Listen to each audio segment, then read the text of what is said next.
ಅಯೋಧ್ಯೆಗೆ ಹೋಗುವಂತ ರಾಮ ಭಕ್ತರಿಗೆ ಸೂಪರ್ ಚಾನ್ಸ್. ಏನು ರಾಮ ಭಕ್ತರಿಗೆ ರಾಜ್ಯ ಬಿಜೆಪಿ ಕೊಡ್ತಾ ಇದೆ ಒಳ್ಳೆಯ ಸುವರ್ಣಾವಕಾಶ. ನೀವು ಅಯೋಧ್ಯೆಗೆ ನಿರಾಯಾಸವಾಗಿ ಹೋಗಿ ಬರಬಹುದು. ಇದಕ್ಕೆ ಜಾಸ್ತಿ ರಿಸ್ಕ್ ಆಗೋದಿಲ್ಲ, ಕಷ್ಟನೂ ಕೂಡ ಆಗೋದಿಲ್ಲ. ಕೇವಲ 3,000 ಕೊಟ್ರೆ ಸಾಕು, ಅಯೋಧ್ಯೆಗೆ ಹೋಗಿ ಬರಬಹುದು ರಾಮನನ್ನ ನೋಡ್ಕೊಂಡು. ಕೇವಲ 3,000ದಲ್ಲಿ ರಾಮ ಭಕ್ತರಿಗೆ ಎಲ್ಲಾ ವ್ಯವಸ್ಥೆಯನ್ನ ಕೂಡ ಮಾಡಲಾಗಿರುವಂತದ್ದು. ರಾಮನ ಸನ್ನಿಧಿಗೆ ಹೋಗೋರಿಗೆ ವಿಜಯೇಂದ್ರ ಬೆಗ್ ಅನೌನ್ಸ್ ಅನ್ನ ಕೂಡ ಮಾಡಿರುವಂತದ್ದು. ಕೇವಲ 3,000 ರೂಪಾಯಿಯಲ್ಲಿ ಏನೆಲ್ಲ ಸಿಗುತ್ತೆ, ಹಾಗಿದ್ರೆ ಏನೆಲ್ಲ ವ್ಯವಸ್ಥೆಯನ್ನ ಕೂಡ ಮಾಡಲಾಗಿದೆ ಅಂತ ಹೇಳಿ ಒಂದೊಂದೇ ನಾವು ನೋಡೋದಾದ್ರೆ, ಇನ್ನು ಅಯೋಧ್ಯೆಗೆ ಹೋಗೋರಿಗೆ ಬಿಜೆಪಿಯಿಂದ 25 ರೈಲುಗಳ ವ್ಯವಸ್ಥೆಯನ್ನ ಕೂಡ ಈಗಾಗಲೇ ಮಾಡಲಾಗಿದೆ. ಒಂದೊಂದು ರೈಲಿನಲ್ಲೂ ಕೂಡ 2,000 ಜನರಿಗೆ ಫ್ರೀ ಟಿಕೆಟ್ ಇರುತ್ತೆ. ರೈಲಿನಲ್ಲೇ ಇನ್ನು ರಾಮ ಭಕ್ತರಿಗೆ ಸಿಗುತ್ತೆ ಫ್ರೀ ಊಟ ತಿಂಡಿ. ನೋಡಿ, ಸಾಕಷ್ಟು ವ್ಯವಸ್ಥೆಯನ್ನ ಕೂಡ ಮಾಡಲಾಗಿರುವಂತದ್ದು. ಈಗಷ್ಟೇ ವಿಜಯೇಂದ್ರ ಅವರು ಪ್ರೆಸ್ ಮೀಟ್ ಅನ್ನ ನಡೆಸಿದ್ರು. ಸೊ ಏನೆಲ್ಲ ಸುವರ್ಣಾವಕಾಶಗಳನ್ನ ಈಗಾಗಲೇ ನೀಡಲಾಗಿರುವಂತದ್ದು ಅಂತ ಹೇಳಿ ಕೂಡ ಇನ್ನು ಖುದ್ದಾಗಿ ವಿಜಯೇಂದ್ರ ಅವರೇ ಮಾತನಾಡಿರುವಂತದ್ದು. ಒಂದ್ ರೀತಿಯಾಗಿ ಕರ್ನಾಟಕಕ್ಕೂ ಅಯೋಧ್ಯೆಗೂ ಕೂಡ ಅವಿನಾಭಾವ ಸಂಬಂಧ ಇದೆ ಅಂತ ಹೇಳಿ ಕೂಡ ಅವರು ಮಾತನಾಡಿದ್ರು. ಇನ್ನು ಅಯೋಧ್ಯೆಗೆ ಹೋಗೋರಿಗೆ ಬಿಜೆಪಿಯಿಂದ 25 ರೈಲುಗಳ ವ್ಯವಸ್ಥೆಯನ್ನ ಕೂಡ ಮಾಡಲಾಗಿರುವಂತದ್ದು. 35,000ದವರೆಗೂ ಕೂಡ ಈಗಾಗಲೇ ರಾಮ ಭಕ್ತರು ಅಲ್ಲಿಗೆ ಭೇಟಿಯನ್ನ ನೀಡುವಂತಹ ಹಿನ್ನೆಲೆಯಲ್ಲಿ 25 ರೈಲುಗಳ ವ್ಯವಸ್ಥೆಯನ್ನ ಮಾಡಲಾಗಿದೆ. ಇನ್ನು ರೈಲಿನಲ್ಲೇ ರಾಮ ಭಕ್ತರಿಗೆ ಸಿಗುತ್ತೆ ಫ್ರೀ ಊಟ ತಿಂಡಿ. ಯಾವುದಕ್ಕೂ ಕೂಡ ತಲೆ ಕೆಡಿಸ್ಕೊಳ್ಳೋ ಹಾಗಿಲ್ಲ.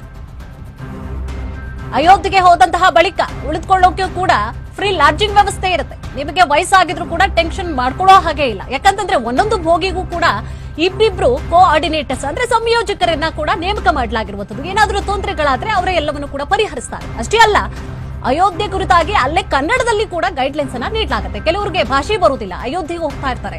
ಸೊ ಹಿಂದಿ ಮಾತನಾಡ್ಬೇಕಾ, ಅವರು ಬರೋದೇ ಇಲ್ಲ, ಕನ್ನಡದಲ್ಲೇ ಮಾತ್ರ ವ್ಯವಹರಿಸಬೇಕು. ಏನ್ ಮಾಡೋದಪ್ಪ, ಸಂಯೋಜಕರಿರ್ತಾರೆ, ಅವರು ಕನ್ನಡದಲ್ಲೇ ಎಲ್ಲವನ್ನು ಕೂಡ ವ್ಯವಹರಿಸ್ತಾರೆ. 2 ತಿಂಗಳು ಅಯೋಧ್ಯೆಗೆ ಹೂವಿನಂತೆ ಹೋಗಿ ಬರಬಹುದು.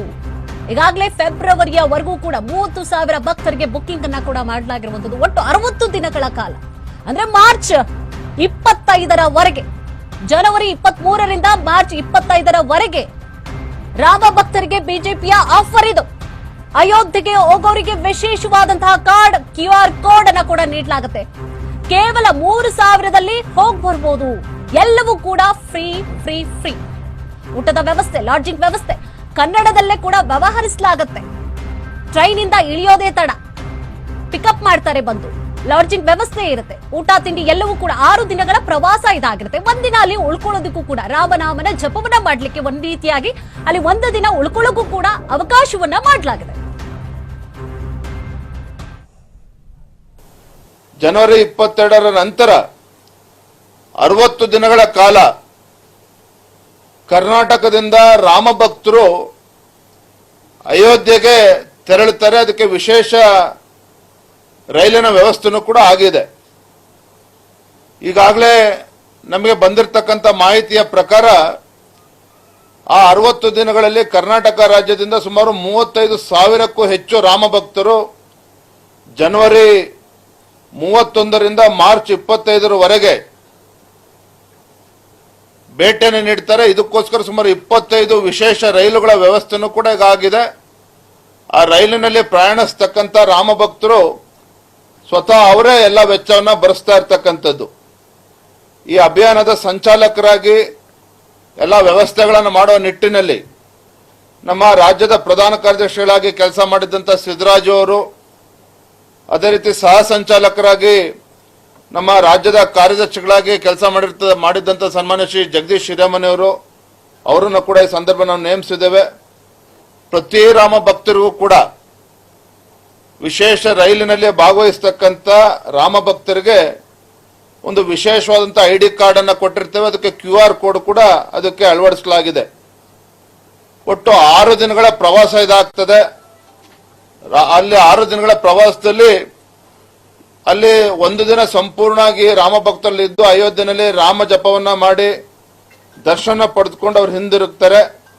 ಮತ್ತು ರೈಲಿನಲ್ಲಿ ಎಲ್ಲಾ ವ್ಯವಸ್ಥೆಗಳನ್ನು ಕೂಡ, ಊಟ ಎಲ್ಲ ವ್ಯವಸ್ಥೆಯನ್ನು ಕೂಡ ವ್ಯವಸ್ಥಿತವಾಗಿ ಈಗಾಗಲೇ ನೋಡ್ಕೊಳ್ಳುವಂತ ಕೆಲಸ ಈಗಾಗಲೇ ಆಗಿದೆ. ಮತ್ತೆ ರಾಮ ಭಕ್ತರು ಇಲ್ಲಿಂದ ಯಾರು ಕರ್ನಾಟಕ ರಾಜ್ಯದಿಂದ ತೆರಳುತ್ತಾರೆ, ಅಲ್ಲಿ ರೈಲ್ವೆ ಸ್ಟೇಷನ್ ಇಂದ ಅಲ್ಲಿ ಕನ್ನಡದಲ್ಲೇ ವಿಶೇಷವಾಗಿ ಅನೌನ್ಸ್ಮೆಂಟ್ ಮಾಡ್ತಕ್ಕಂಥದ್ದಿರ್ಬೋದು. ಸುಮಾರು 48 ಭೋಜನ ಶಾಲೆಗಳನ್ನ ಆಲ್ರೆಡಿ ಈಗಾಗಲೇ ನಿರ್ಮಿಸಲಾಗಿದೆ. ಕರ್ನಾಟಕ ರಾಜ್ಯದಿಂದ ಹೋಗ್ತಕ್ಕಂಥ ರಾಮ ಭಕ್ತರಿಗೆ 2 ಭೋಜನ ಶಾಲೆಯನ್ನ ಪ್ರತ್ಯೇಕವಾಗಿ ರಾಜ್ಯದಿಂದ ಹೋಗ್ತಕ್ಕಂಥ ಭಕ್ತರಿಗೆ ಅದನ್ನ ಮೀಸಲಿಡಲಾಗಿದೆ ಈಗಾಗಲೇ. ಮತ್ತು ಅಲ್ಲಿ ರೈಲಿನಲ್ಲಿ ಪ್ರತಿ ರೈಲಿನಲ್ಲಿ ಅಂದ್ರೆ 25 ವಿಶೇಷ ರೈಲುಗಳು ಅಂತೇಳಿ ನಾನು ನಿಮ್ಗಾಗಲೇ ತಿಳಿಸಿದ್ದೇನೆ. ಪ್ರತಿಯೊಂದು ರೈಲಲ್ಲಿ ಕೂಡ 1500 ಜನ ಪ್ರಯಾಣವನ್ನ ಬೆಳೆಸೋರಿದ್ದಾರೆ. ಹಾಗಾಗಿ ಅವ್ರು ಯಾರಿಗೂ ಕೂಡ ಏನು ತೊಂದರೆ ಆಗದ ರೀತಿಯಲ್ಲಿ ಅವರಿಗೆ ಎಲ್ಲ ವ್ಯವಸ್ಥೆಯನ್ನ ನಮ್ಮೆಲ್ಲ ಕಾರ್ಯಕರ್ತರು ಅದು ಈಗಾಗಲೇ ಜೋಡಿಸ್ಕೊಂಡಿದ್ದಾರೆ. ಈ ಸಂದರ್ಭದಲ್ಲಿ ನಾನು ತಮ್ಮ ಮೂಲಕ ರಾಜ್ಯ ಸರ್ಕಾರಕ್ಕೆ ನಾನು ಒತ್ತಾಯನ ಮಾಡ್ತಕ್ಕಂಥ